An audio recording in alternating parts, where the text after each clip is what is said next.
Bonjour à toutes et à tous, c'est Stéphane pour la chaîne Foilier. Je vous remercie de me retrouver chez moi et donc chez vous. Aujourd'hui, on va parler d'apostasie, de la religion musulmane en particulier. Je vous avais dit que j'avais envie de parler le sujet et de pouvoir leur donner la parole. Je le ferai évidemment pas seul, puisque je le fais en présence de Yanis Aposta. Bonjour Yanis. Bonjour, bonjour.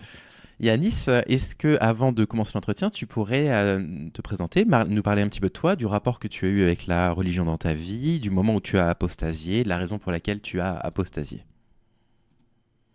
Alors, merci Stéphane, merci de m'accueillir chez toi et merci de m'accueillir chez vous, hein, pour le coup. Alors, je suis français, c'est important de le dire aujourd'hui, né musulman aussi, et j'ai apostasié il y a environ 4 ans. Je suis un militant pour le droit des apostats depuis à peu près autant de temps. Donc, je suis un militant, disons, de la première heure de mon apostasie. Je me suis rendu compte de l'importance de défendre nos droits et à quel point nos droits a été bafoués, à quel point je lisais et même vivais en mon sein, en mon propre foyer, des histoires et des drames qui s'enchaînent les uns après les autres, jusqu'à me dire qu'à un moment donné, bah, il faut faire quelque chose. Et ce faisant, l'une des premières choses que j'ai fait, c'est rejoindre un Discord tout naissant, c'est-à-dire c'était un Discord d'apostats. Aujourd'hui, ça paraît rien du tout. Voilà, un Discord d'apostats, mais à l'époque, c'était quelque chose d'assez révolutionnaire.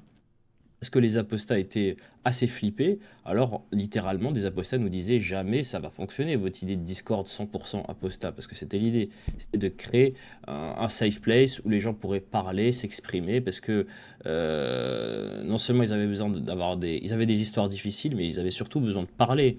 Et concrètement, bah, tu peux pas en parler à ta famille qui est musulmane, tu peux pas en parler aux non-musulmans parce que ça les enquiquine et puis ils comprennent pas, voilà, ils se disent: «Bouf, pourquoi tu nous casses la tête avec tes histoires? Bon, c'est bon, t'as quitté l'islam, passe à autre chose». Et ils ne comprennent pas toutes les dynamiques et ton besoin de parler. Et donc, il fallait créer un serveur uniquement d'apostats. Donc, c'était l'objectif. Et ça a été fait. Et pour contrecarrer justement le plus gros obstacle à ce serveur, c'était la peur de se faire doxer. Alors, le doxing, c'est-à-dire de révéler des informations sur une personne dans le but de lui nuire, de menacer, voire jusqu'à agresser.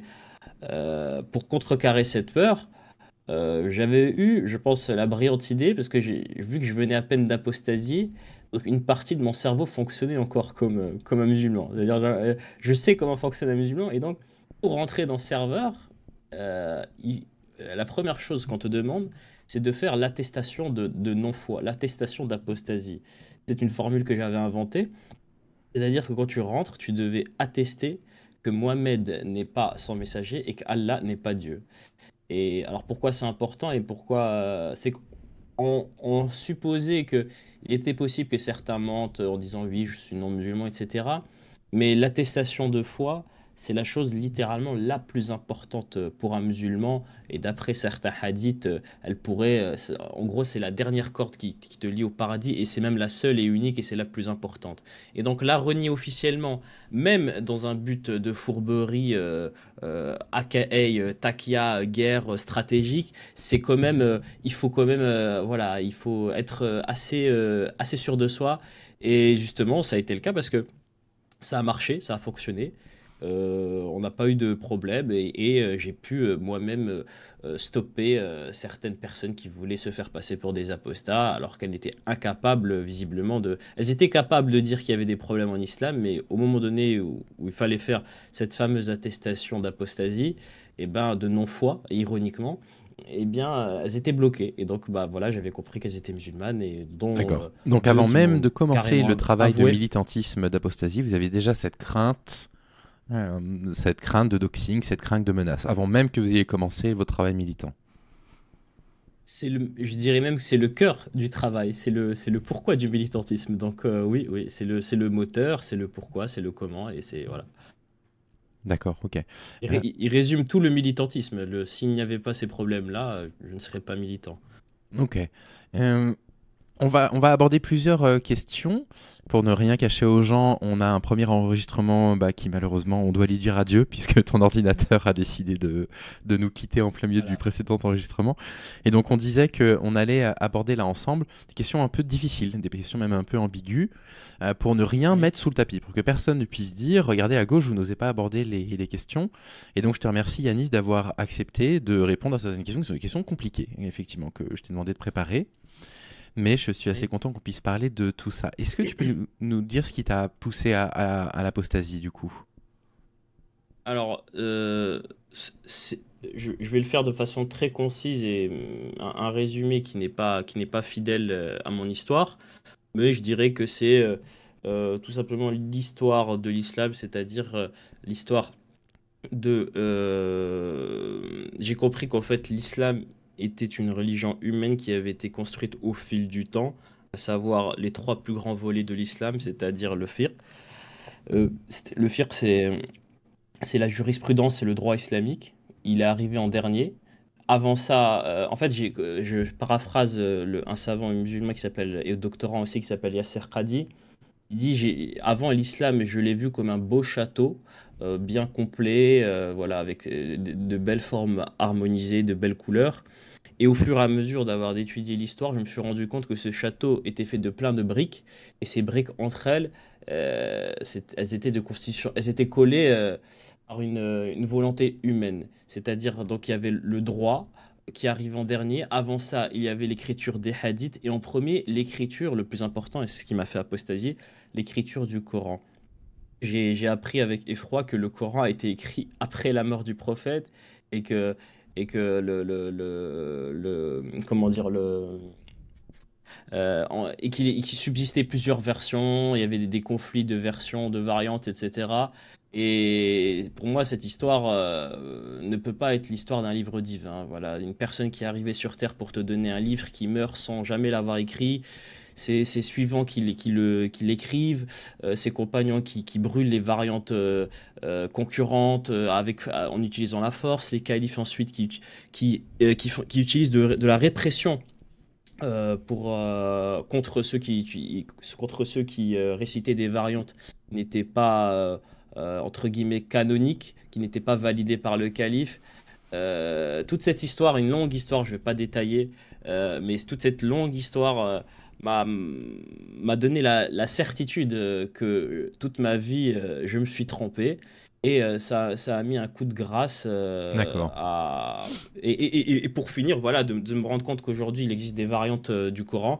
Ça a mis un coup de grâce à ma foi. C'est un processus difficile parce que les gens ne se rendent peut-être pas compte, mais voilà, l'apostasie, c'est pas rigolo. C'est un processus déjà parce que c'est quelque chose qui a cette particularité qui est à la fois progressif et à la fois discret. C'est-à-dire que, en vérité, l'apostasie, tu t'en rapproches progressivement en remettant en cause différentes choses, les hadiths, l'orthodoxie, etc. Et en même temps, il y a bien un moment où tu te considères plus du tout musulman. Et c'est quelque chose d'assez terrifiant. Moi, l'impression que j'ai eue, c'est l'impression de rentrer dans une piscine où je n'avais plus pied. C'est-à-dire, soudain, je ne savais même plus qui j'étais. Du coup, je devais repenser mon propre être et mon propre rapport à la réalité, à mon entourage, au divin, aux gens, et quels étaient les principes. Et au final, cette quête, c'est aussi une quête de se retrouver soi-même, de tenter, et même si on ne le sera jamais, de tenter de retrouver l'être qu'on aurait dû être sans l'islam. Et c'est une quête désespérée, mais c'est une quête, une belle quête comme malgré tout. Ok, alors j'ai deux choses à dire par rapport à ça qui m'intéressent. Déjà, la première des choses, c'est qu'il y a des parallèles assez intéressants à dresser avec la Bible. Parce que dans la Bible, il y a aussi des évangiles qu'on appelle les apocryphes, dont on a décidé, le concile de Nicée au 5e siècle a décidé qu'en fait, non, on n'allait pas le mettre dans la Bible parce que ça ne racontait pas l'histoire de Jésus qu'on souhaitait. Et il y a eu beaucoup de luttes de pouvoir autour de ça.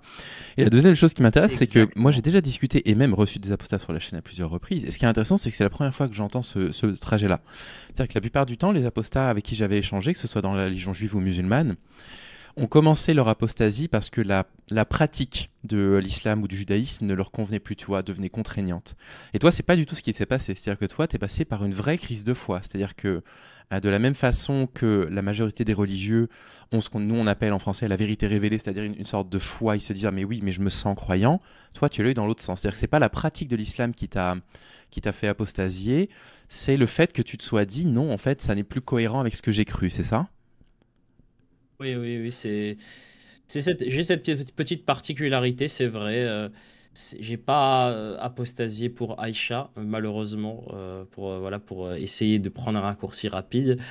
J'ai apostasié pour d'autres raisons, mais après, personnellement, je pense qu'il y a autant d'apostasie que d'apostats, même s'il y a des Oui. autoroutes qui se rejoignent, des faisceaux d'histoires qui se ressemblent. Certains apostasient parce qu'ils ont rejeté pour des raisons morales, mais d'autres, effectivement, un peu plus rares, ont apostasie pour des raisons uniquement textuelles, voire slash historiques.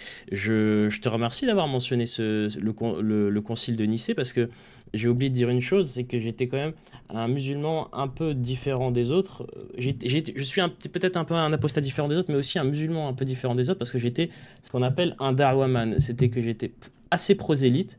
Pas prosélyte chiant non plus, tu vois, mais j'étais quand même.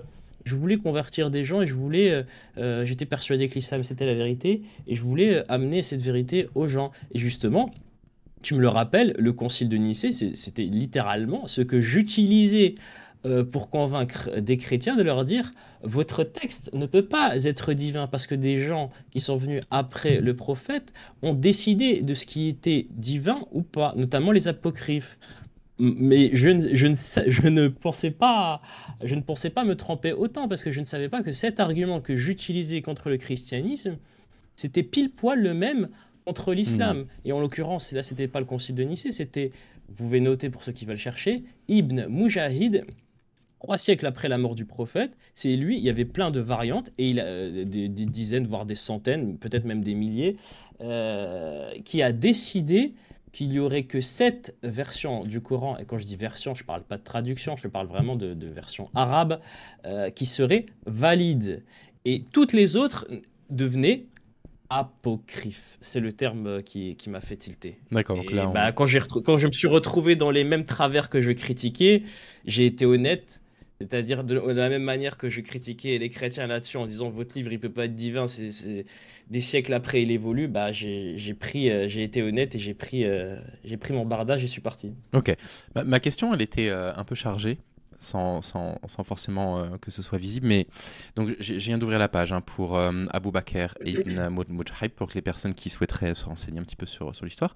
Mais grosso modo, en fait, étant donné que moi j'avais avant de te rencontrer, parlé qu'avec des apostats qui avaient apostasie à cause de leur pratique et pas spécialement à cause des incohérences du texte.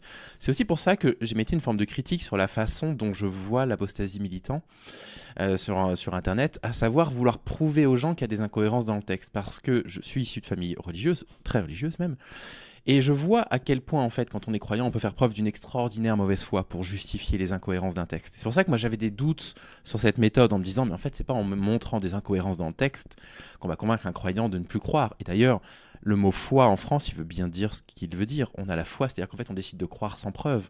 On n'a pas besoin que tout soit cohérent, on n'a pas besoin que tout soit prouvé. Le principe de la foi, c'est ça. Donc c'est aussi pour ça que moi je suis intéressé par ta démarche, parce que si tu veux, si toi tu as apostasié à cause de ces faits-là historiques, et à cause de certaines incohérences, je comprends que dans ta méthode, tu essaies d'utiliser les mêmes arguments aux personnes qui seraient croyantes. Et justement, c'est ma question, Yanis, c'est quoi le rôle d'un apostat? En tout cas, c'est quoi ton rôle à toi en tant qu'apostat militant?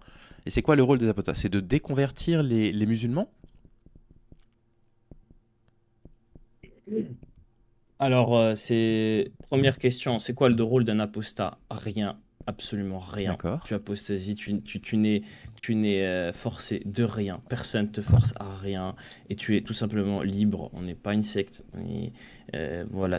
Et d'ailleurs, des tas d'apostats à qui même j'ai discuté quittent l'islam de manière tout à fait silencieuse et même parfois sont encore mariés à des musulmanes voilées très pratiquantes et même certains malheureusement après voilà c'est dommage mais dommage pour eux mais Certains feignent encore d'être pratiquants jusqu'à aller à la mosquée chaque semaine, tout simplement, d'ailleurs il y a un témoignage, je retrouverai le nom, tout simplement pour ne pas faire exploser leur famille. Donc non, les apostats ne doivent rien faire. Après mon combat, quand je dis que je suis un apostat militant, la première des choses, c'est de porter une des voix des apostats pour revendiquer nos droits, littéralement, de vivre, d'exister en paix euh, en France et dans le monde de surcroît, mais en France en priorité.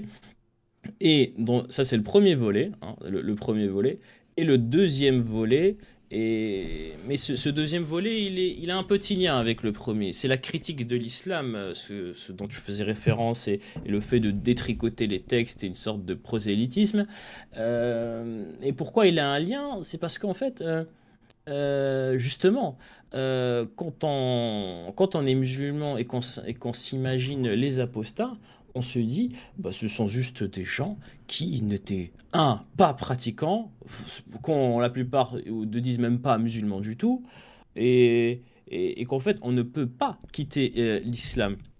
Et ce sont juste des gens qui voulaient boire, s'amuser, forniquer, et donc ils ne s'imaginent même pas qu'on puisse quitter l'islam, déjà en ayant pratiqué sérieusement, deux, pire encore, en ayant étudié les textes et en ayant eu la volonté de quitter, de se rapprocher de l'islam, d'augmenter sa foi. Et donc il y a un lien direct entre le fait de porter notre voix, de se faire entendre, et de défendre nos droits et de critiquer l'islam. Parce que du coup, les musulmans, ils peuvent s'écouter et se dire, tiens, ça me ressemble. Tiens, c'est vrai que moi aussi, j'ai eu des doutes sur ces histoires de variantes du Coran. D'ailleurs, même un imam le dit carrément dans une vidéo, Ousmane Timera, et il dit, moi, les variantes du Coran, j'ai jamais compris cette histoire. J'ai demandé à mon maître à l'époque, mon cher, et pareil, il m'a dit, moi, j'y comprends rien du tout. Donc en fait, ça crée de l'empathie. Parce qu'on se dit, on connaît vos textes, on a vécu dans on a votre parler, on connaît vos textes, et de se dire, d'offrir, euh, comment je pourrais dire ça? De montrer aussi que à ceux qui vivent aussi ces doutes-là, on les a étudiés, et nous, on vous offre une porte de sortie à ceux qui le veulent. C'est-à-dire qu'à un moment donné, tu es dans une pièce, le simple fait de savoir que tu puisses la quitter. Parce que d'abord, pour définir, pour concevoir un concept, il faut le définir. Et le simple fait d'avoir popularisé ce terme apostat, pour nous, est une grande victoire. Parce que il y a quelques années, je te promets que pas grand monde connaissait ce terme. Aujourd'hui, il devient de plus en plus connu dans les réseaux sociaux. Et c'est notre plus grande victoire. C'est tout simplement, y compris pour les musulmans qui ont des soucis avec cette religion, peu importe textuelle, immoraux, de leur dire, vous n'êtes pas obligé de souffrir dans une sorte de schizophrénie. Il existe cette porte. Cette porte, maintenant qu'elle est nommée, elle est visible, à l'image de la caverne. Et vous pouvez la prendre. Voilà. Ok. Alors, on va aborder le premier point sur lequel on n'est pas d'accord. Et moi, je ne vais pas redonner mes arguments à ce sujet-là. Je vais surtout te permettre à toi de donner ton point de vue. C'est l'argument de l'islamophobie. C'est très intéressant. On va pouvoir en parler ensemble. On a un désaccord là-dessus, toi et moi, mais je vais vraiment te laisser en parler. Juste avant ça, il y avait un article qui était publié par Marianne, pourtant Marianne, en 2019, qui rappelait en fait l'existence de discriminations absolument colossales qui pèsent sur les communautés musulmanes et sur les communautés dites entre guillemets arabes en France.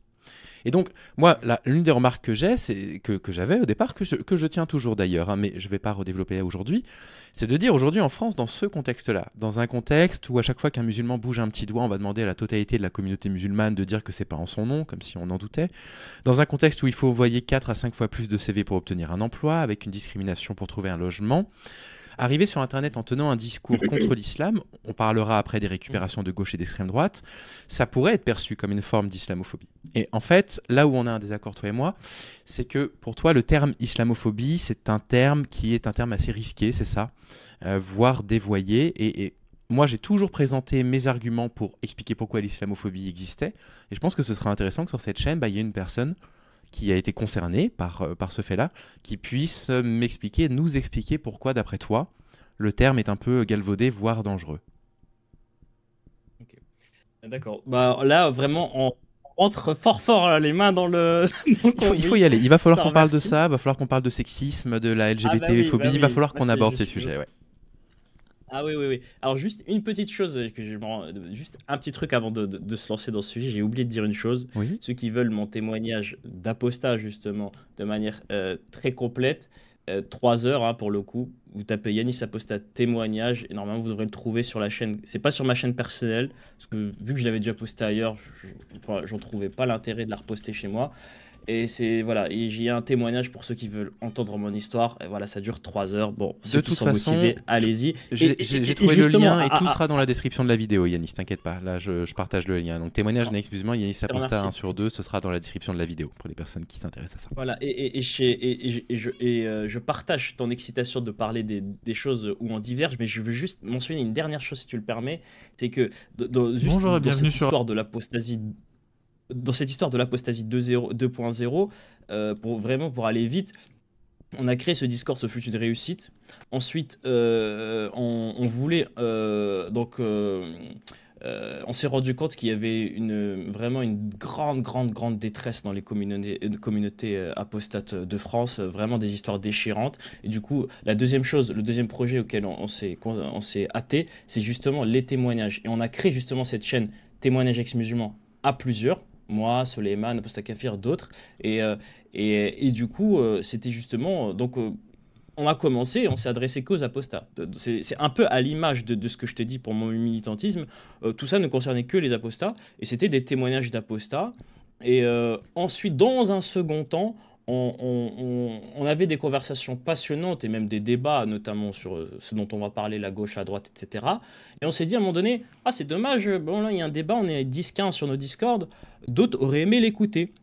C'est là qu'on a eu l'idée, et d'ailleurs, D'accord. ironiquement, c'était moi qui avais eu l'idée en prenant inspiration sur un youtubeur musulman qui s'appelle Oumad Vox, que je salue au passage, même si je pense qu'il va pas trop aimer. C'était de faire des lives. On se disait, ben, tu sais quoi, on va partager nos discussions. Et c'est là que ça en est en vérité, les lives. En fait, là, je te retrace toute l'origine et toute la chronologie de l'apostasphère, ce que je peux me permettre d'appeler avec un peu d'orgueil l'apostasphère. Voilà, et maintenant on va pouvoir rentrer dans le. Voilà, j'ai fini mon petite Donc voilà, donc introduction. On sur peut le rentrer, paradoxe entre les discriminations subies par les communautés maghrébines en France, les musulmans également, et la notion d'islamophobie, qui est une notion avec laquelle tu es beaucoup plus prudent que moi. oui. Alors, si tu permets, je vais commencer par Je l'islamophobie. t'en prie. Et si j'oublie, si j'oublie les autres questions, tu pourras m'en rappeler tout à l'heure. La première chose, l'islamophobie. Euh, C'est un terme que je n'ai jamais aimé. Et quand je dis jamais aimé, c'est depuis à l'époque où j'étais musulman, je détestais ce terme. Je le détestais parce que pour moi, ce terme, il a toujours été critiqué et en fait, je l'ai détesté pour deux raisons différentes. À l'époque, je me disais qu'on mélangeait, donc pour rappel, hein, voilà la définition, il n'y a pas une définition principale, mais la définition qui est retenue la plupart du temps. D'abord, il faut un peu définir, qu'on soit un peu à peu près d'accord. L'islamophobie, c'est la haine de l'islam et des gens, des musulmans Absolument, en et des musulmans. l'occurrence. Ou même musulmans Mais apparentés, on pour entend être aussi un par peu plus précis. islamophobie une structure de pouvoir qui est systématiquement en défaveur des musulmans. Tu vois, c'est un terme qu'on utilise aussi pour le milieu politique, par exemple. Nous, on considère à gauche Oui, l'État oui. français comme profondément islamophobe, par exemple. Mais c'est intéressant. Donc moi, ce terme ne m'a jamais plu et vraiment, je l'ai toujours détesté. Euh, Quand j'étais musulman, comme aujourd'hui, je l'ai toujours détesté parce que parce qu'au final, parce qu'on parle de, parce qu'on mélange ces deux principes, euh, comment dire? En fait, quand j'étais musulman, je me suis dit, je déteste l'islamophobie. Je vais te dire les deux phases, hein. Quand j'étais musulman, je me disais, je déteste l'islamophobie parce que il permet à des gens d'afficher leur haine des musulmans en prétendant que c'est une critique de l'islam. Un exemple, comment elle s'appelle? Bah, tu Ah, résumes j'ai oublié. parfaitement mes craintes autour de votre mouvement, Yanis. De personnes Je t'en prie, je qui t'en prie. autour de vous, on voit sur les réseaux, ont une haine des Arabes et utilisent l'apostasie pour, voilà, pour dire non, mais c'est qu'une critique du texte. Hein. C'est ma crainte, hein, Oui, tu le oui, sais. Hein. oui, oui, il y avait, je crois qu'elle s'appelle Véronique Genest, Ah qui oui. disait, et c'était assez fort sur des plateaux TV, elle et d'autres, mais je suis islamophobe. Et moi, personnellement, je regardais ça en tant que musulman, j'étais choqué, je me suis dit, ah, c'est fou, quoi, elle peut se dire islamophobe, et en vérité, elle utilise ce terme pour masquer sa haine des musulmans. Et voilà, c'était très sulfureux. Et donc, voilà, je me disais, bah, ils utilisent ce terme, voilà, qui mélange haine du texte, haine ou critique, ce que tu veux, en tout cas, on va dire haine du texte et haine des gens, pour masquer leur haine des gens. Et donc, moi, ce terme ne m'allait pas. Je détestais ce terme. Ensuite, ironiquement, quand je suis passé dans l'autre camp, hein, quand je suis passé apostat, ben, je déteste encore ce terme. Pour une interprétation différente, mais pour les mêmes raisons. C'est-à-dire que ce terme euh, permet, je considère que ce terme permet la censure des textes. Et de toute façon, ce mélange toxique, explosif de la critique des textes et de la haine d'une idéologie et des gens ne peut que mener qu'à des problèmes, qu'à des choses pernicieuses. Et peu importe, pour moi, c'est un peu le résumé de l'histoire, c'est peu importe qu'on soit musulman ou pas, et t'as parlé un peu de racisme, etc., de haine, je vais appeler très clairement de musulmanophobie, hein, c'est le terme que je préfère. Euh, je le concède tout à fait. Je le concède tout à fait. Oui, tu as parlé de CV. J'en suis moi-même victime. Je suis entre guillemets typé. Les contrôles de police que j'ai eus, ils ont toujours été un petit peu différents. En tout cas, c'était mon impression. Il y a eu certains contrôles de police qui étaient un peu musclés. Comme ça, quoi, sans raison apparente. Et je pense, je suppose en tout cas que c'est lié à mon physique. Donc ça, voilà, je l'admets tout à fait. Je le combats avec force. Et pour moi, le nier, alors que c'est presque je vais utiliser un mot fort, mais c'est une forme de négationnisme scientifique. Parce qu'il y a des tas d'études qui prouvent que ces discriminations, elles existent. On ne peut pas le nier. Euh, voilà, moi, là, je ne peux que, à ce niveau, je te rejoins, je rejoins votre combat. Et d'ailleurs, j'en profite pour vous remercier, en tant que, même encore aujourd'hui, en tant qu'apostat, entre guillemets, maghrébin, entre guillemets, je suis français avant tout, mais voilà, on se comprend. Ce que j'ai dit à d'autres, gens de gauche, euh, je vous remercie. Je vous remercie de nous aider, hein, parce que contre les discriminations qu'on vit, qu'on vivra, et ironiquement, ces discriminations, c'est pour ça que tout à l'heure j'ai parlé de musulmans apparentés, les apostats les vivront aussi. Donc ce serait vraiment contre-productif et totalement stupide et même masochiste de vouloir augmenter la haine des musulmans, parce que moi, tu me croises dans la rue. La plupart des gens se diront que je suis un musulman. D'ailleurs, quand il y a Ramadan, même des non-musulmans viennent me voir pour me dire «Eh, il y a Ramadan!» Non, non, mais en fait, je le fais pas. Donc, je suis tout à fait contre ça. Et d'ailleurs, j'ai moi-même participé à la fameuse, ironiquement, hein, alors là, les gens tombent des nues quand ils entendent ça, mais j'ai participé à la grande manifestation contre l'islamophobie. Et j'étais très ému avec mon ami musulman de voir autant entre guillemets, français de souche nous accompagner. Et je disais à mon ami, ah, tu te rends compte, ils viennent pour nous, ça les concerne même pas, mais ils se déplacent, ça fait plaisir, on se sent français, quoi. Et je me disais, alors que certains des nôtres, ils sont même pas venus, ils sont restés à la maison, au fauteuil, d'autres se sont déplacés pour nous. En ce sens, je réitère mes remerciements à tous les gens qui défendent nos droits à ne pas être discriminés, nos droits en général, et en particulier toi, en l'occurrence, vu que j'étais devant moi, je te remercie. Bah écoute, je t'en prie, c'est très intéressant que tu parles justement de défendre vos droits en tant que musulman, parce que là, il faut qu'on parle de défendre vos droits aussi en tant qu'apostat, parce que là-dessus, pour le coup, là, on est complètement d'accord ensemble.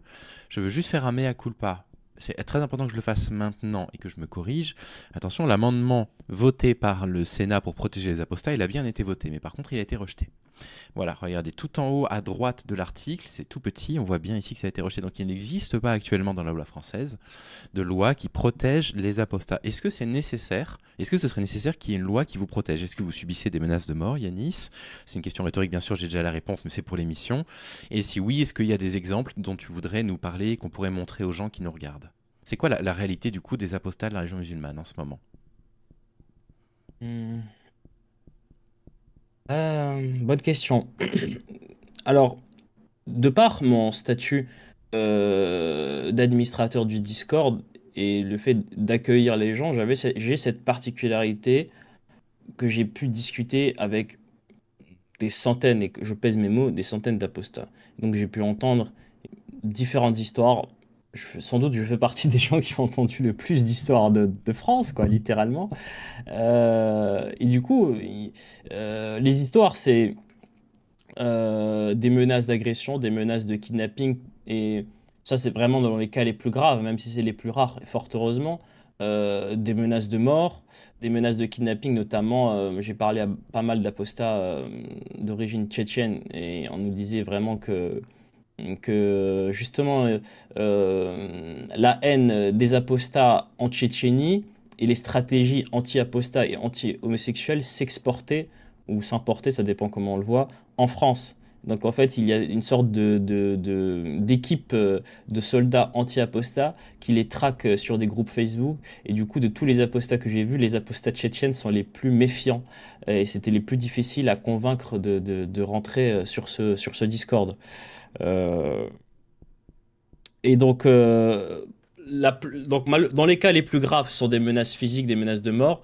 Dans les cas les plus courants, hein, on va parler de ce que j'entends le plus souvent, ce sont des exclusions sociales, des reniements, des gens qui finissent à la rue, hein. Et d'ailleurs, j'ai été en contact avec... on a aidé des gens à se reloger, littéralement, hein. Et d'ailleurs, j'ai été de ce fait en contact avec une mission chrétienne qui s'appelle la mission Isméri. C'est tout simplement une mission assez peu connue, mais qui nous avait contactés. Et son rôle, justement, c'est qu'elle recueillait des apostats musulmans qui se sont fait virer de chez eux, qui étaient SDF. Donc il y a beaucoup d'apostats qui finissent SDF, malheureusement. Et donc cette mission les recueille, leur offre un logement et un travail. Dans un premier temps, cette mission, ils visaient surtout les apostats qui s'étaient convertis au christianisme, mais ils sont ouverts à tout le monde d'ailleurs. Et donc voilà, l'exclusion sociale. D'ailleurs, c'est pour ça que même dans nos témoignages et tout, et même dans nos lives, on dit systématiquement, tant que vous n'êtes pas indépendant financièrement, n'annoncez pas votre apostasie, ne faites pas votre coming out. Et justement, ça peut paraître bête, naïf, mais c'est important de le dire. C'est important à un moment donné de dire à des gens dans leur zèle, stop, tu vis chez tes parents. Si tu as un risque de finir SDF, ne le fais pas. Donc c'est aussi l'intérêt de ce témoignage et de D'accord, ces donc lives et là, de porter tu une parles voix. effectivement C'est d'aider. tu parles de pressions intrafamiliales qui, tristement, sont vraiment communes aux apostats des trois régions monothéistes. C'est dramatique ce que tu décris. Et est-ce que vous recevez des pressions extérieures, du coup, au modèle intrafamilial? J'ai pas bien compris la question. Au modèle intrafamilial, j'ai pas C'est-à-dire qu'en compris. fait, il n'y a pas que le modèle intrafamilial qui impose la pratique religieuse. Est-ce que vous avez aussi des personnes de la société qui sont absolument rien à voir avec votre famille, qui vous mettent de la pression, voire qui vous insultent ou qui vous menacent vis-à-vis du fait que vous apostasiez? Ah, ok. Euh, Bien sûr, bien sûr, bien sûr. En fait, c'est littéral. Et ça, j'ai écouté le témoignage d'un apostat chez Paduring, un témoignage assez récent d'un apostat algérien. Oui, tout à fait, que j'avais Et, découvert il y a quelques semaines quand il l'avait reçu. Il avait eu la gentillesse de me l'envoyer. C'est assez bouleversant, hein. et il a dit quelque chose auquel Paduring était foncièrement opposé, en désaccord, et je le comprends. Il a dit, de ce que j'ai compris en parlant à des apostats, hein, français, je me suis rendu compte que parfois il était plus difficile d'apostasier en France qu'en Algérie. Alors là, ça a choqué. Moi aussi, ça m'a choqué parce qu'on m'a dit littéralement la même chose quand j'ai parlé à des apostats en privé. Et notamment sur le... J'ai littéralement le même dialogue avec un autre Algérien, ironiquement, que j'ai aussi interviewé, qui est sur ma chaîne, qui s'appelle Lorané, que je vous recommande chaudement, qui me dit exactement la même chose. Lui, il avait cette particularité, c'était un apostat assumé au lycée. Et c'est-à-dire qu'il pouvait assumer son apostasie et en parler et débattait même de. C'était un apostat militant et même critique de l'islam et débattait dans un lycée algérien à Oran sans aucun problème. Moi, quand il m'a dit ça, la première chose que je lui ai dit, on va voir l'interview, je lui ai dit, est-ce que tu t'es fait agresser? Est-ce que tu t'es fait harceler? Il me dit non, non, non, ben on me parlait. Et moi, alors voilà, chacun se fera son idée. Mais moi, je vous dis que c'est impossible d'être un apostat assumé, que ce soit bien évidemment dans les quartiers français, mais alors même en province, même dans des lycées, voilà, dans des grandes villes, c'est impossible d'être, enfin impossible. Voilà, bon, peut-être le terme est un peu fort. En tout cas, c'est très difficile d'être un ex-musulman, un apostat assumé dans le cadre extra-familial, comme tu dis, c'est-à-dire amis, quartier, collègues, camarades d'école. Alors, quand est-ce que ça se voit? Ou quand est-ce que ça peut se voir? Bah, malheureusement, durant la période du Ramadan en particulier, là, tu te fais outed. Bon, et à ce moment-là, on va te poser des questions. Si tu es maghrébin, tout à l'heure, c'est encore la pression, elle est très forte. Ça va même plus loin que ne serait-ce que la question des musulmans. Comme je t'ai dit, et d'autres peuvent le confirmer, même des non-musulmans viennent nous voir, ils nous renvoient à notre islamité apparente. C'est-à-dire, on vient nous dire, bah, pourquoi tu fais pas Ramadan? Et ben alors? Et vraiment, je peux vous assurer que d'autres apostats pourront en témoigner et vous dire que même des non-musulmans. Donc voilà. Et je pense que effectivement, et ça c'est quelque chose qui est difficilement compréhensible, difficilement entendable. J'entends, moi aussi, la première fois j'ai été surpris, que dans certains coins en France, c'est plus simple, c'est plus difficile, pardon, d'apostasier que dans certains coins en Algérie. Pourquoi? Je n'explique pas. Peut-être, à des hypothèses, peut-être que le fait d'être une diaspora musulmane dans un pays non musulman, ça augmente le côté communautaire, y compris dans cette idée de préserver la communauté, y compris dans cette idée de préserver, de se préserver des sortants, des traîtres. Et donc, voilà. Peut-être que dans un environnement totalement musulman, bah, c'est peut-être plus accepté. Et je pense que c'est pour ça que certains ne comprennent pas cette notion. Et dernière chose qui est importante de noter par rapport à ce que je dis, c'est que la différence entre le Maghreb et la France, c'est que ce que les gens ne se rendent pas compte, c'est qu'en France, la culture est assez uniforme de ville en ville. Au Maghreb, tu peux avoir des régions très religieuses et des régions d'autres très tranquilles. Et justement, des Algériens pourront en témoigner, tu peux avoir des gens dans des cafés, manger sans problème, notamment dans des régions en Kabylie. Voilà. J'entends.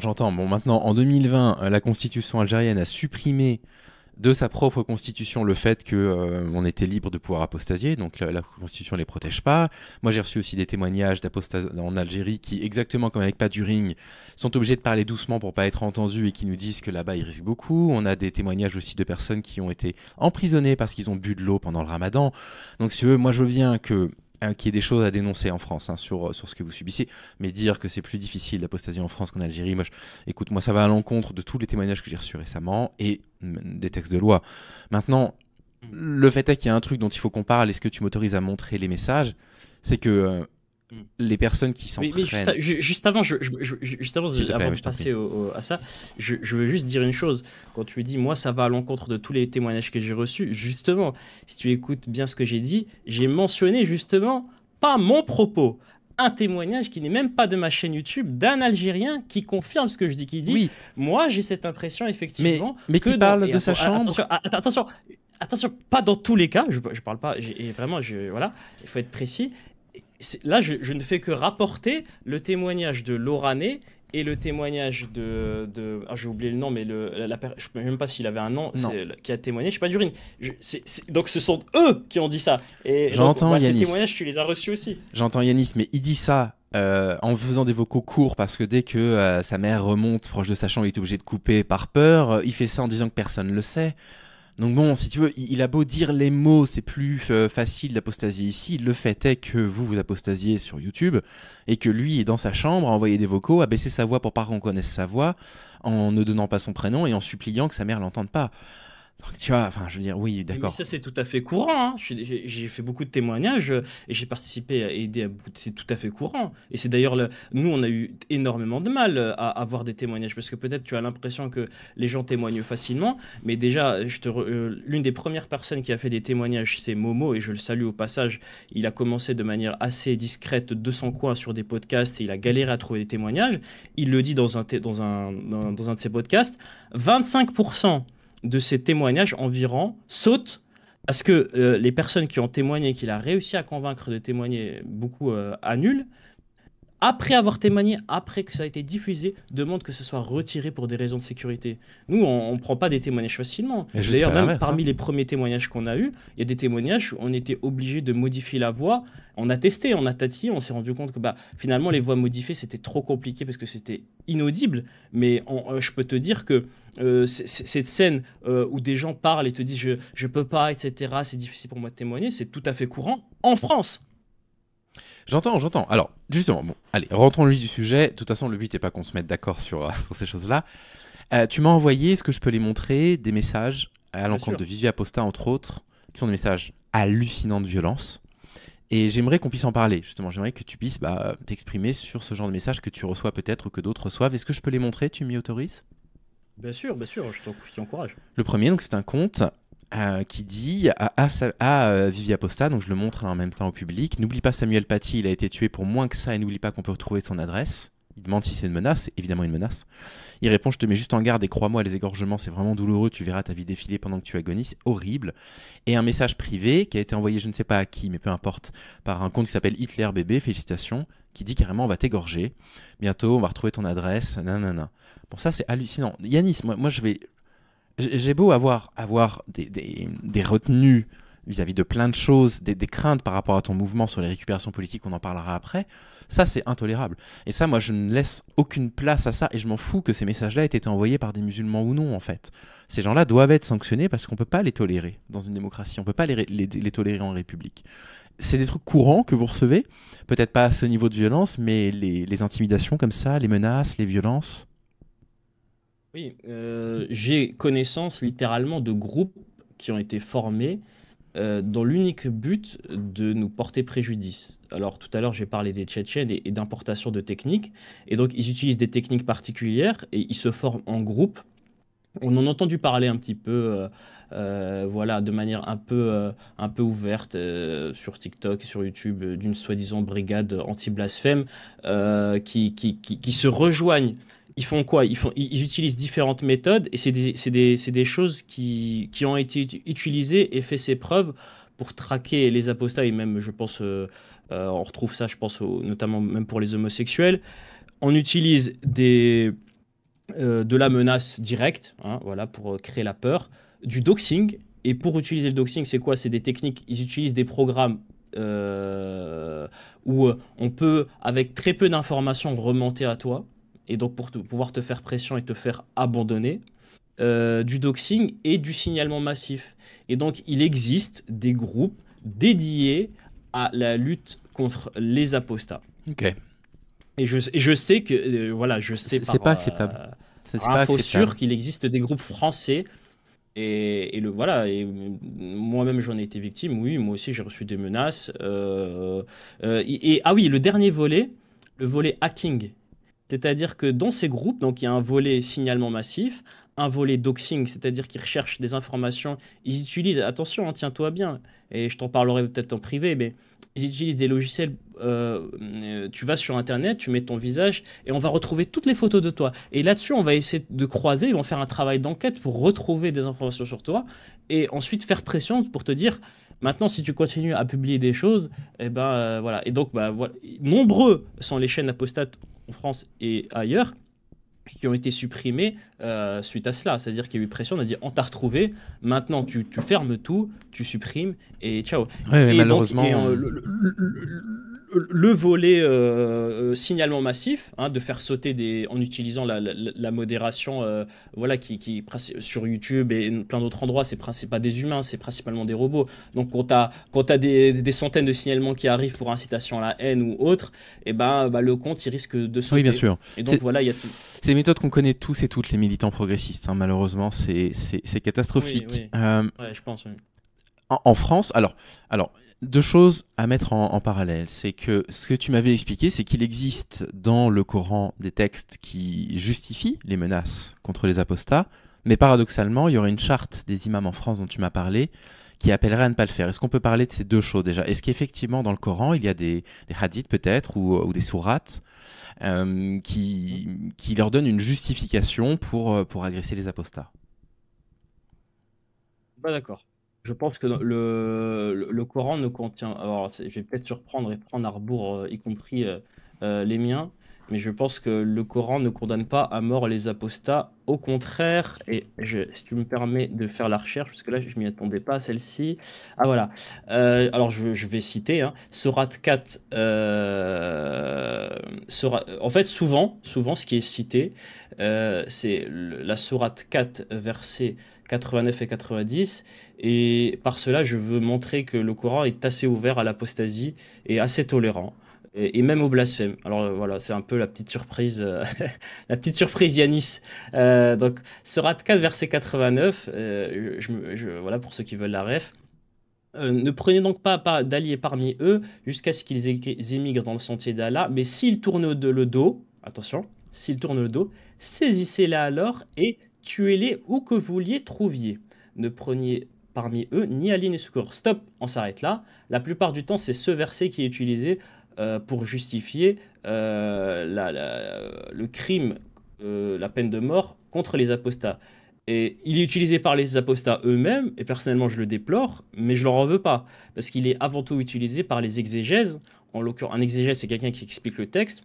En l'occurrence, Ibn Kathir, qui est l'exégèse le plus connu et le plus répandu dans le monde. En l'occurrence, Ibn Kathir dit que ce verset, c'est le verset qui condamne à mort les apostats, mais que, comment dire, et il te donne ensuite des hadiths. Alors, il y a le Coran, il y a les hadiths, pour ceux qui ne savent pas. Les hadiths, c'est deux blocs différents de textes. Ce sont juste des paroles rapportées. Il y en a des dizaines de milliers. Attention maintenant, pourquoi je dis que ce n'est pas. Là, vous pouvez dire, mais il se contredit. Il vient de nous dire que dans le Coran, il n'y a pas la peine de mort pour les apostats. Eh bien, lisez la suite, les amis. Lisez la suite. J'encourage tout le monde, y compris mes frères et sœurs apostats, à lire la suite. Excepté ceux qui se joignent à un groupe avec lequel vous avez conclu une alliance, ou ceux qui viennent chez vous, le cœur serré d'avoir à vous combattre, ou combattre leur propre tribu. Ça veut dire quoi? Ça veut dire que concrètement, cette peine citée, en l'occurrence ici dans le Coran, de mort, ne parle que d'apostasie, diront, politique, de gens qui veulent vous combattre. Et donc, de ce fait, j'en déduis, vu qu'il y a une exclusion de ceux qui ne veulent pas vous combattre, j'en déduis que moi j'utilise ce verset justement pour dire que le Coran autorise l'apostasie sans nous tuer. Alors je sais que je vais énerver beaucoup de gens, mais bon, vous énervez pas, contredisez-moi sur les faits, sur le texte en l'occurrence. Et donc ce verset pour moi, il est dévoyé par une partie des apostats, mais avant tout par les exégèses musulmans. Et on en revient à ma propre apostasie, c'est-à-dire que pour moi, il y avait un islam coranique qui a évolué avec la venue des hadiths et du droit musulman des siècles en siècles, quitte à ce qu'on ait des versets qui soient interprétés à tort et dont le sens est inversé pour moi en l'occurrence. On a un verset qui te dit qu'il laisse les apostats vivre. Et en l'occurrence, il y a un autre verset, mais je ne vais pas vous le citer, je vais vous le citer de deux têtes, où le Coran parle de gens qui croient et qui mécroient et qui recroient et qui mécroient. Et ça, c'est pas possible si tu les tues. Donc concrètement, je suis persuadé que le Coran, non seulement ne condamne pas à mort, mais en interprétant de manière très honnête, laisse les apostats vivre et de manière assumée. Et je vais aller même plus loin. C'est le verset dans la même sourate, c'est-à-dire la sourate 4. Bon, là, je l'ai pas, c'est pas grave. Au pire, je te le renverrai. Mais voilà, je vais pas, parce que là, tu me prends un peu de cours là-dessus. Je pensais pas parler de texte. Mais il y a un verset qui dit très clairement, et vraiment, il va choquer, hein, parce que je pense que les gens. Donc, je vous mentionnerai la référence, parce que je pense que les gens ne vont pas me croire sur une certaine tolérance du Coran. Quand vous les entendez se moquer du livre, donc ça commence comme ça le verset, et là tu te dis bon bah ça veut dire que concrètement la suite du verset tu t'attends à tuer-les, voilà etc. Non, quand vous les entendez se moquer du livre, euh, partez de leur discussion, voilà, il dit, extirpez-vous de la discussion et revenez que quand ils ont fini. Donc d'après ce verset qui parle littéralement de blasphème, le seul châtiment du blasphémateur, c'est qu'on le quitte. Donc, bah, moi, j'enjoins mes compatriotes musulmans français, en l'occurrence, à suivre ces versets que j'estime très tolérants pour l'époque. Et c'est pour ça que je ne suis pas un ennemi de... Parce que islam, c'est un terme où on peut mettre tellement de choses derrière, il y a différents types d'islam. Je suis un ennemi du sunnisme orthodoxique classique. Quand on dit classique, c'est bah, parce que c'est eux qui tiennent les rênes, hein. Et j'encourage justement un musulman réformiste, un coraniste n'est pas mon ennemi et nos critiques ont un effet positif, y compris de manière intracommunautaire.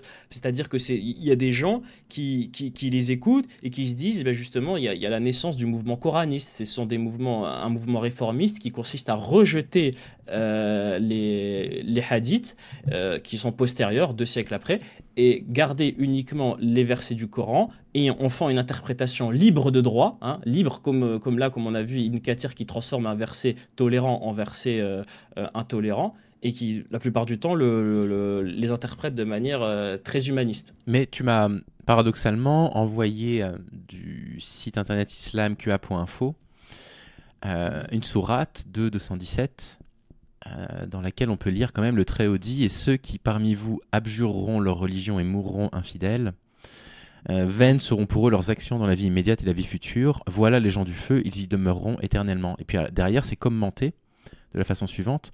On doit demander à l'apostat de revenir sur sa foi. S'il accepte, on le laisse. Autrement, on l'exécute en tant que mécréant. On trouve ça aussi comme interprétation. C'est ce que tu m'avais envoyé tout à l'heure. Mais il suffit de lire. Et là, je rejoins Ousmane Timira.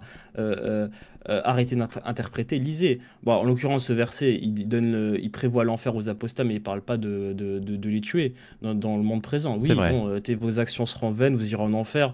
Bon, on ne va pas aller jusqu'à demander au texte ou aux musulmans de dire qu'on va aller au paradis. De toute façon, on n'y croit pas. Alors, oui, donc ils prennent ce texte. En l'occurrence, c'est un bon exemple. Bon, je vais essayer d'aller vite, mais quand même, IslamQA, c'est quoi? C'est un site qui a cette particularité d'avoir été cité dans l'introduction au projet de loi contre le séparatisme par dit-on, le monsieur islam de Macron, que je trouve très pertinent, qui s'appelle Hakim El Karoui. Et justement, il critique lui-même son propre projet de loi en disant attention, c'est bien tout ça, mais à un moment donné, quand on va sur Google et qu'on se pose des questions, les premiers sites qui arrivent, ce sont des sites très durs, parfois d'obédience salafiste, et il les cite les trois sites les plus visités de questions-réponses. Donc il y a une attente de ce côté des musulmans d'avoir des réponses, hein. Même en rigolant entre nous, on dit cher Google. Et les premiers sites qui tombent, ce sont des sites comme IslamQA.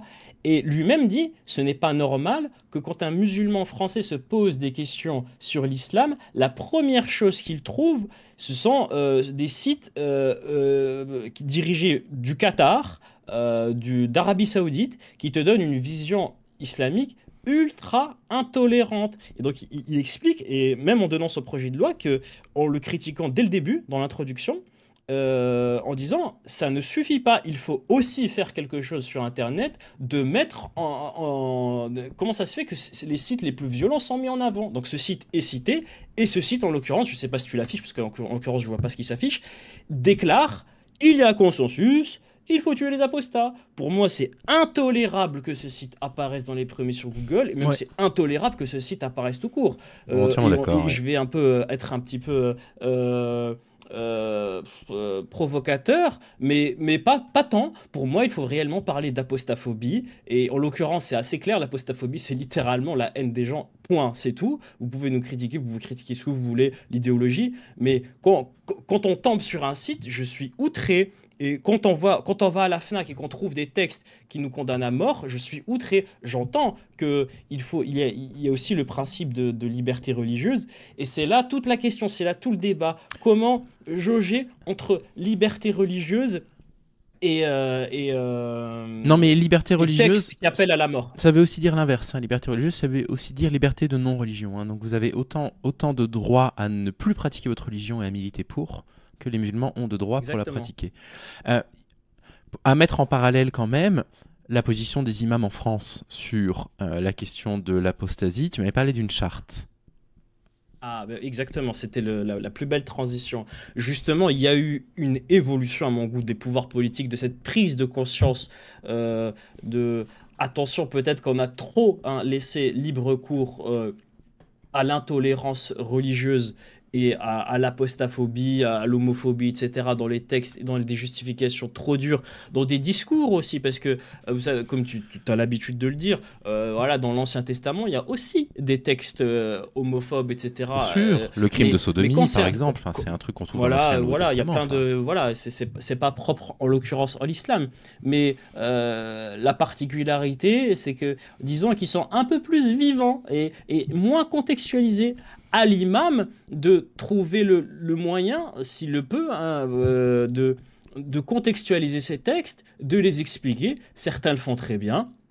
Notamment Hassan Iqiyoussen qui avait fait une vidéo sur justement la peine de mort pour l'apostat, où il explique, bon, je le laisse, je vous enjoins à regarder cette vidéo, où il explique justement par les textes que la condamnation à mort des apostats est incomprise et que c'est uniquement les apostats qui faisaient la guerre physique, et c'est à un moment donné avec un contexte, etc. À l'imam de faire ce travail-là. Mais quand tu as des gens, des livres qui déclarent unanimement, sans explication, sans rien, sans recontextualiser, il faut tuer les apostats. Pour moi j'espère que ces livres soient censurés. Pour moi, c'est intolérable Oh, pas que que je puisse ça. trouver C'est de l'incitation à la, c'est de des livres qui l'incitation à la appellent à haine. ma mort et des sites qui sont hyper bien référencés sur Google qui appellent à ma mort. Oui, oui, non, mais plus que ça, c'est de l'incitation à la haine. Ces gens-là doivent être condamnés. Et puis condamnés très sévèrement. Est-ce qu'on peut lire l'article 3 de la charte des imams en Oui, France?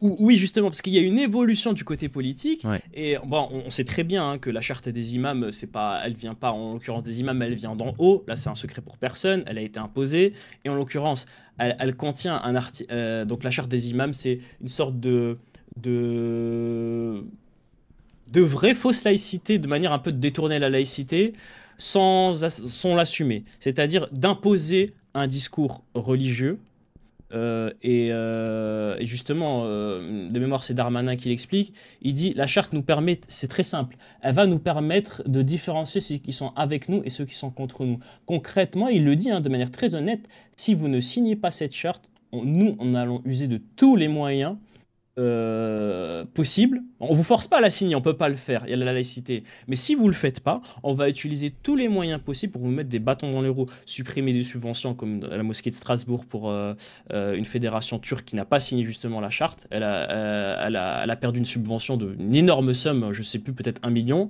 Et donc voilà. Donc c'est une charte qui est un peu un détournement de la laïcité, non assumé, et qui impose justement c'est une certaine tolérance, et un article en particulier qui parle justement, qui m'a fait plaisir bien évidemment, qui parle des apostats. Et on peut le lire si tu veux.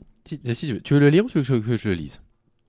Vas-y, je t'en prie, Alors, je l'ai pas devant donc moi. c'est l'article 3 qui s'appelle, dont le titre est La liberté. La liberté est garantie par le principe de laïcité qui permet à chaque citoyen de croire ou de ne pas croire, de pratiquer le culte de son choix et de changer de religion.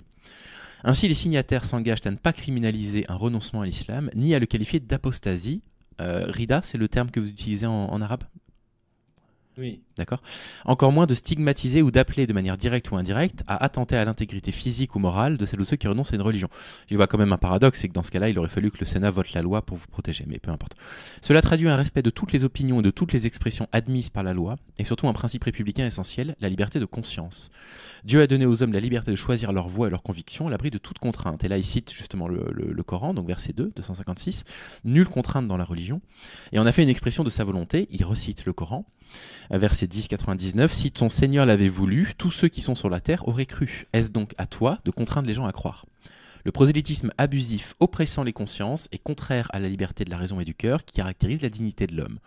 Convaincus que le débat est souvent source d'enrichissement et rempart contre le fanatisme, nous acceptons tous les débats et nous nous opposons à toutes les violences. Les signataires s'engagent ainsi à inscrire, dans le respect de l'article 9 de la Convention européenne de sauvegarde des droits de l'homme, cet article consacre la liberté de pensée, de conscience et de religion. Donc ça, c'est censé être signé par les imams en France, hein, c'est bien ce que tu nous expliques.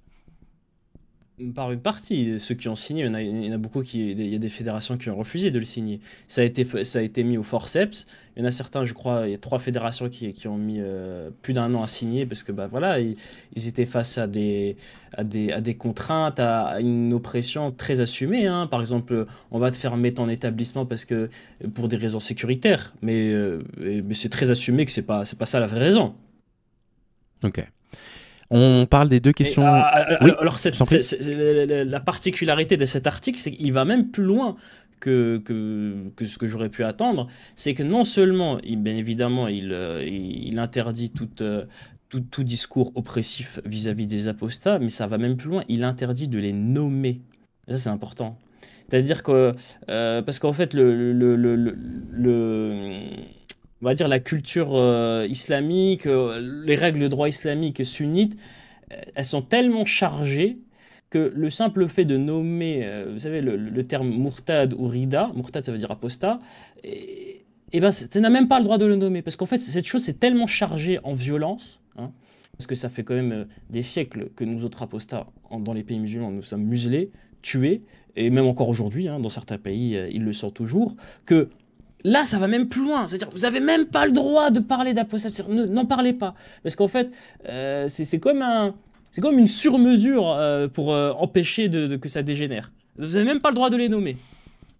Bah, de toute façon, dans tous les pays où un régime politique est en place, quel que soit le régime, les premières victimes, ce sont les femmes et les athées ou les apostats, hein, dans tous les régimes politiques religieux. Est-ce qu'on peut parler du coup des deux grosses questions qui fâchent pour conclure, même si on va avoir pas mal de choses à en dire, la LGBT-phobie et les récupérations politiques d'extrême droite et de gauche. Il faut qu'on en parle aussi, il faut qu'on mette la gauche face à ses responsabilités et qu'on arrête de fermer les yeux. Est-ce que tu es prêt à répondre à ces questions épineuses? Oui, bien sûr, bien sûr. On Je suis prêt entend, depuis que je suis né. on entend souvent dire... On entend très souvent dire. Alors moi, c'est un truc que je ne constate pas. C'est que moi, je t'en parlerai après l'émission. Je t'en ai pas encore parlé, mais moi, je travaille quasiment qu'avec des musulmans dans le cadre professionnel, quasiment. Et donc moi, je ne le constate pas. Mais le fait est qu'on le lit souvent. Il existe une forme d'homophobie, de LGBT-phobie d'une façon générale très violente. Du côté des pratiquants de l'islam, c'est pas quelque chose que je constate, mais on va en parler. Je voulais savoir si toi, c'est quelque chose qui t'avait impacté quand tu étais croyant, si tu avais eu des pensées justement qui pouvaient être qualifiées de LGBTophobes, et si le fait d'apostasier te permet de réenvisager cette question différemment. Est-ce que les apostats, du coup, sont beaucoup plus ouverts à ces questions-là?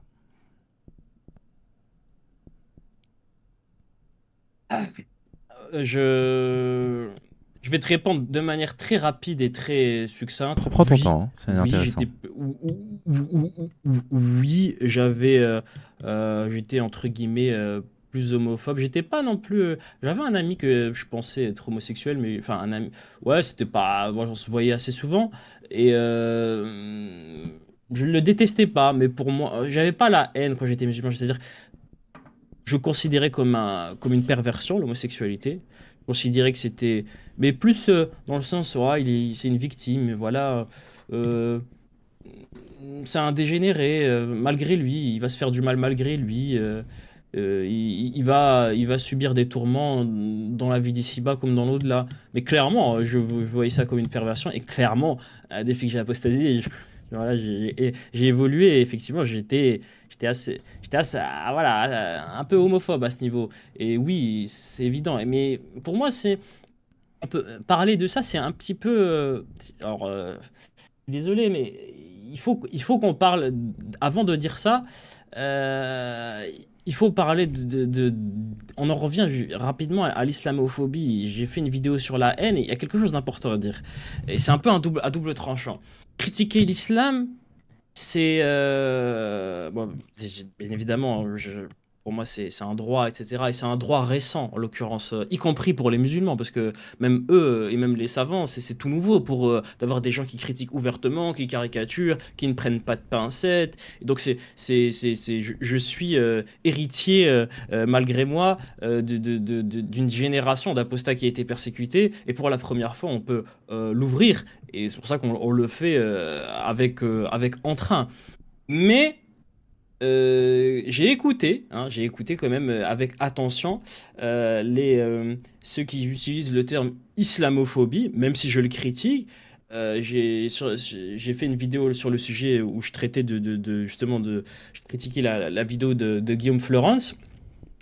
Et il y a une chose que je trouve pertinente dans ce discours qui se veut censeur de la critique de l'islam, c'est que certes, c'est autorisé de faire la critique de l'islam. Certes, c'est autorisé, il n'y a pas de souci.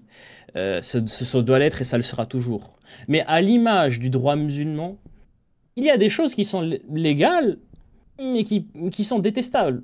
C'est-à-dire que tu peux faire tout à fait des choses légales. Je pourrais très bien faire une chaîne YouTube où j'enfonce, entre guillemets, l'islam et avec l'objectif d'augmenter la haine envers les musulmans. Je pourrais le faire, hein. Et ce serait tout à fait légal. Et comment je le ferais? Et c'est là que c'est un peu là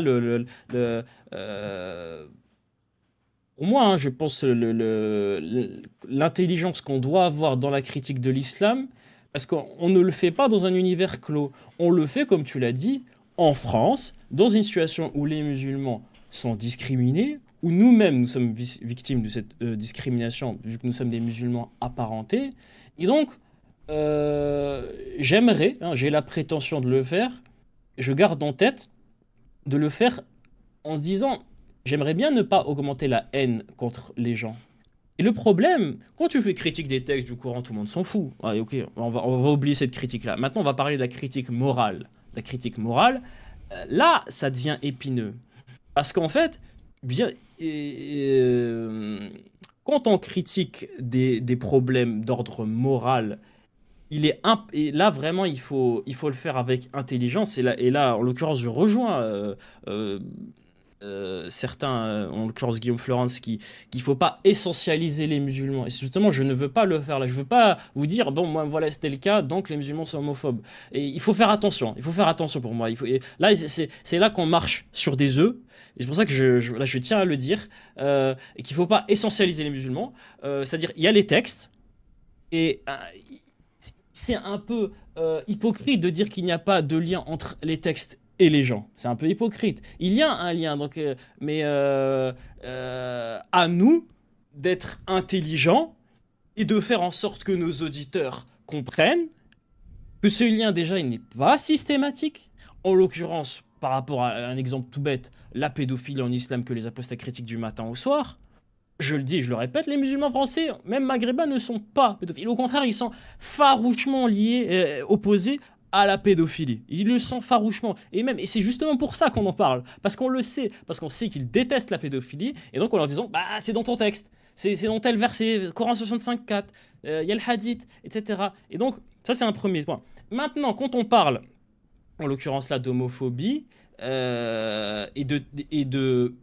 du versant moral, mais qu'on considère qui peut atteindre une partie des musulmans. Voilà, il faut le faire pour moi avec des pincettes, c'est-à-dire ne pas mettre tous les musulmans dans le même sac. En l'occurrence, c'est ce que je fais moi. Moi, c'était mon cas. Je ne dis pas que c'était le cas de tous les musulmans.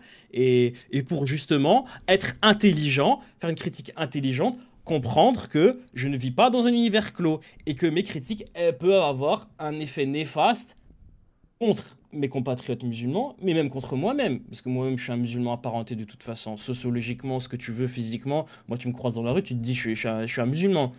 Et voilà, donc c'est pour ça que je veux faire cet erratum avant, voilà, de... Ça, c'est mon cas personnel. Voilà, j'ai jamais voulu agresser d'homosexuels, etc. Mais effectivement, je le voyais. Et c'est là toute la complexité, parce que en même temps, je vise des textes qui poussent à des comportements, et en même temps, je dois expliquer que ce n'est pas systématique, et que ce n'est pas pour ça que vous devez détester les gens. Tu vois, c'est un peu l'équation compliquée à résoudre. Oui, il y a une haine des apostats, oui, pour moi, elle est liée à des textes et plutôt à des interprétations. Et d'ailleurs, comme tu peux le voir, que même je critique de manière très honnête, là pour le coup, pour le verset là, je donne le point aux réformistes. Pour moi, voilà. Et voilà, donc c'est compliqué, mais il faut le faire en marchant sur des œufs et en rappelant à son auditoire, moi personnellement je le fais, bah, la haine n'est pas admise et bon, moi je pense, j'ai la prétention de le faire correctement. Après, je peux me tromper, je peux faire des erreurs, mais voilà. Et voilà, je voulais vraiment faire cet erratum parce que voilà, j'ai pas envie de, voilà, moi c'est mon cas personnel. Il y en a d'autres, c'est pas leur cas. Mais voilà, sur l'homophobie. Ok, merci beaucoup. Je fais juste une minuscule parenthèse. Tu parlais de ce qui était légal, de ce qui n'était pas légal. J'en profite pour juste mettre en avant un ouvrage de Michel Perrault qui s'appelle Punir et comprendre, que je viens de terminer. Michel Perrault, c'est pour les personnes qui ne connaissent pas, c'est une très très grande pionnière des droits des femmes dans les années 70, première vague du féminisme, qui parle justement des illégalismes. Voilà, si ça vous intéresse de comprendre ce que c'est que l'illégalisme, de ce qui est autorisé, pas autorisé, légal, pas légal, on peut aller là-dessus. Yanis, il faut qu'on en parle. Il faut qu'on parle de ma crainte principale actuellement de voir l'extrême droite tourner autour de vos courants. Et il faut qu'on parle aussi de la position de la gauche sur la question de l'apostasie. Il y a quand même pas mal de choses à en dire. Moi, je me suis déjà exprimé 100 fois sur la question. Qu'est-ce que toi, tu as à nous dire à ce sujet-là? Euh, alors, la gauche est accusée d'alliance avec l'islam et on a ce terme d'islamo-gauchisme que je pense que tu as entendu tous les jours. Oui, oui, oui. Et donc voilà. Donc déjà, il y a une sorte de... comment on dit? Vous êtes présumé coupable. Voilà, déjà, c'est le premier point. Alors, voilà, c'est un peu... Voilà. En tout cas, il y a cette accusation. Il y a ce soupçon d'accointance, notamment pour des raisons électorales, parce que la majorité des musulmans votent par exemple pour Mélenchon, je crois que c'est environ 60%, ce que j'ai vu. Je dis ça de tête, hein, je peux me tromper. Et donc déjà, il y a ce soupçon de base. On essaie de poser le paysage. Ensuite, par rapport aux apostats, on va zoomer un peu plus sur les apostats. Moi, je constate, récemment, mais même c'était le cas avant. D'ailleurs, là, si tu veux, tu peux diffuser l'article du Nouvel Observateur. Euh, la gauche ou des médias de gauche font la critique des apostats en leur disant attention, vous êtes proche de l'extrême droite, votre ennemi idéologique existentiel, et vous êtes sur le point de susciter la haine. Et nous, quand on entend ça, on est foudrage. On est foudrage. Je vais te dire pourquoi. Parce qu'en fait, on se bat ne serait-ce que pour exister. Et on fait ce qu'on peut pour être entendu. On essaye d'aller voir tel youtubeur, telle personne pour essayer de nous relayer. Et quand il n'y a que l'extrême droite qui nous tend la main, bah, concrètement, mettez-vous à notre place. Si t'as un gros youtubeur ou un média d'extrême droite qui te tend la main, qui te dit viens parler d'apostasie, viens parler de ce que vous subissez, tu y vas ou pas? Bah, bien sûr que tu y vas. Et pour moi, hein, la gauche, les médias de gauche, jusqu'à présent, ne le faisaient pas. Mais pire encore, alors cet article, c'est pour ça que je t'ai partagé cet article Nouvel Obs qui nous a fait jaser à l'époque sur le Discord. On s'est dit, merde, pour le peu de fois qu'ils parlent de nous, c'est pour nous casser et pour nous instiguer à la haine. Ironiquement, c'est comme ça qu'on en est venu, toi et moi, à discuter. Je te connaissais pas avant, je connaissais pas du ring en l'occurrence. Je vois quoi? Et c'est aussi ce qui explique, je pense, un déchaînement de haine dans vos tweets. Et moi, j'enjoins les gens de gauche à faire attention quand ils parlent des apostats. Pourquoi? Parce qu'en fait, vous avez déjà une accusation de soupçon d'incointance et d'islamo-gauchisme. Et donc, bon, vous vous exprimez sur les apostats et que la première chose que vous faites, c'est de critiquer, dire attention, vous êtes proche de la haine, etc. Bah comment ça sera interprété? Ça ne sera interprété comme, vous voyez, non seulement ils parlent pas de nous, et qu'enfin on commence à devenir un petit peu visible que notre combat porte ses fruits, c'est des attaques. Et pourtant, on vous attendait. On vous attendait, et la particularité, et ironiquement, ce que vous nous reprochez, moi je vous dis, bah, vous en êtes responsable. Parce que vous nous reprochez d'aller que dans des médias de droite, mais vous nous tendez pas de main. Donc au final, non seulement vous nous tendez pas de main, et en même temps vous nous dites, ah bah vous allez que dans des médias d'extrême droite. Bah, non seulement tu me tends pas la main, mais en plus tu me mets un punch. Hein, tu vas me faire un article, tu vas me faire un tweet en disant, ah, vous vous rapprochez du racisme, etc. Et donc, je vois qu'il y a une incompréhension de toi, des autres, dire ah, pourquoi j'ai eu tant de haine alors que j'ai juste critiqué, je sais pas moi, un tel a dit ça, etc. De dire faut faire attention à la haine. Parce qu'en fait, vous êtes déjà. Il y a déjà, c'est comme une plaque tectonique, quoi. C'est qu'il y a déjà une énorme pression, une frustration de la rancœur envers cette gauche. Et donc, quand tu tweets, ah, les apostats, nanani, attention à la haine, et ben, tu appuies sur le bouton et tu fais exploser la pression. Ouais, bah alors, tu vas écrire, etc. Et moi-même, en l'occurrence, c'était mon cas. Que pas du ring, j'ai vu, je connaissais pas, hein, même toi, je connaissais pas. Récemment, il avait posté contre les apostats. Et j'ai dit, bah voilà, je dis, et je sais plus ce que j'ai tweeté, un truc du jeu. Voilà, je l'avais critiqué, je me rappelle plus exactement.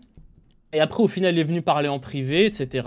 J'ai effacé le tweet. Et au final, on en est venu à discuter. Et puis, hors de la guerre Twitter officielle, tu vois, hors des tweets sanglants, ben, au final, on s'est rendu compte que globalement, on arrivait à s'entendre sur énormément de points, si c'est quasiment tous les points, et on arrivait à discuter tranquillement de manière assez humaine. Après, ça a aussi un problème des faisceaux de communication. Par SMS, par tweet, tu peux t'embrouiller, et puis tomber sur une personne, entendre sa voix, entendre son intonation de voix, et avoir un début d'empathie. Bah, peut-être aussi parce que, contrairement à la caricature de nos propos, nous, on vous a jamais traité de facho. C'est faux, hein. Vraiment, littéralement jamais. Et toi, en l'occurrence, c'est avec toi que j'ai les meilleurs contacts dans la sphère de la possédée. Je contacte avec d'autres personnes, hein, mais le meilleur contact, tu m'as pas jugé, tu m'as pas présumé coupable avant même de me connaître. Et c'est aussi pour ça qu'on a pu échanger très rapidement, de façon extrêmement polie et courtois. On n'a même pas cherché à convaincre l'autre sur nos désaccords, et ça, moi, j'apprécie. C'est pas forcément l'objectif dans la discussion. Et voilà, enfin, je veux dire, moi, très sincèrement, moi, je suis toujours assez surpris de lire des personnes de la sphère de l'apostasie musulmane écrire des trucs aussi dramatiquement faux à mon sujet, quoi. Hein. Tu vois, le fait que je Ouais, mais je sais, mais en fait, c'est malgré délire, quoi. toi. En fait, c'est même moi, je te connais pas, je connais, voilà, jusqu'à très récemment. Et en fait, c'est que vous êtes présumé coupable voilà. Et donc, et moi, encore une fois, j'en rejoins. Voilà, faites attention, je sais pas que vous le conseillez. Quand la première chose que vous faites quand vous tweetez sur les apostats, c'est de dire ouais, attention, c'est des gens qui sont potentiellement haineux, attention de ne pas vous rapprocher des haineux. Bah ouais, vous risquez de vous prendre pour le coup beaucoup de critiques. J'entends. Parce Mais alors, que et dernière phrase, c'est pour ça que moi, effectivement, toi comme pas du ring, vous êtes dit vous êtes porté en faux contre cette accusation en disant au contraire, votre combat c'est aussi mon combat et je vais vous répondre et je vous dis chiche, bah viens sur ma chaîne YouTube et tu vas voir que je vais le faire et que mon public sera assez intelligent pour comprendre que on peut soutenir ton combat de la critique de l'islam sans pour autant virer à la haine et ils auront cette intelligence. Et pour moi, je le dis à toi et je le répète encore une fois, comme à Padu, c'est courageux et c'est bien. Et pour moi, c'est une nouvelle phase et que même des youtubeurs de gauche, et moi je le prends avec joie parce que justement, je ne veux pas, dans mon militantisme et dans ma communication avec la communauté musulmane, être associé justement à un discours de haine. Et donc, je vais dans des chaînes des médias de gauche avec une grande joie et je salue, entre guillemets, votre courage, même si peut-être tu vas le prendre comme une insulte. Pas du tout. Non, non, absolument pas.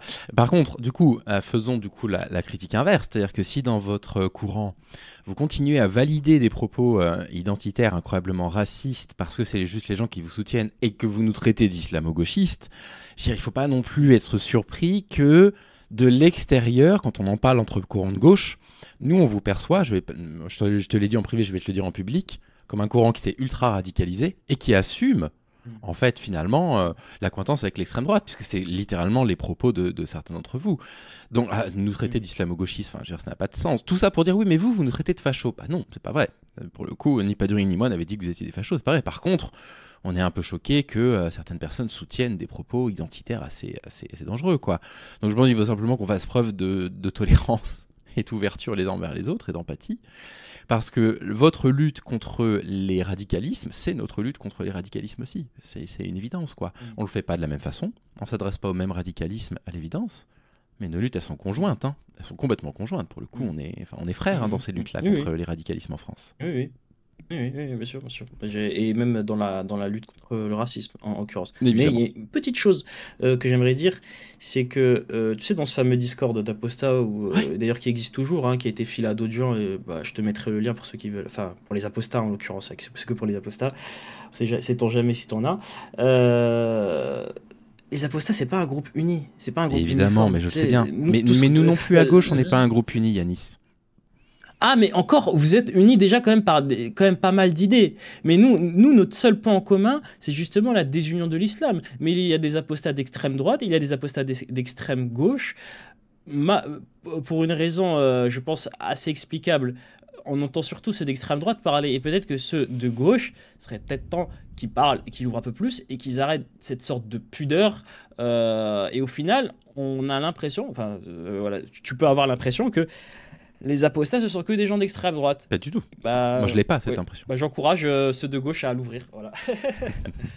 Est-ce que tu veux conclure? Je t'assure qu'au sein du Discord, l'une des plus grandes disputes, moi j'étais modérateur, j'étais administrateur, je passais mon temps à devoir arbitrer, modérer des embrouilles politiques, de gauche, de droite, sur des sujets, sur le racisme, sur la manière de critiquer l'islam, etc. On passait notre temps à débattre entre nous-mêmes. Oui, non, mais je suis pas surpris. Mais de toute façon, ce serait une erreur d'attribuer des positionnements ou des qualités ou des défauts à des personnes sous prétexte qu'elles défendent une idée en commun. Là-dessus, moi, je suis tout à fait d'accord. Est-ce que tu veux conclure sur quoi que ce soit, Yanis? Vraiment, antenne libre, tu peux parler de ce que tu veux pour conclure. Attends, laisse-moi réfléchir, laisse-moi une minute.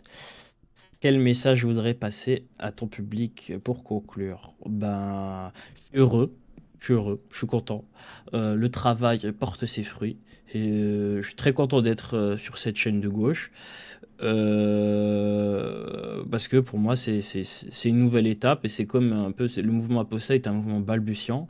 C'est un mouvement encore, pour moi, qui est encore adolescent. Et qui va prendre, pour moi, c'est un mouvement de fond qui prendra de l'ampleur et qui d'ailleurs presque anthropologique parce que il a commencé aux États-Unis. J'étais persuadé que ça prendra en France. On l'était, on avait cette conviction, moi, Soleiman, d'autres.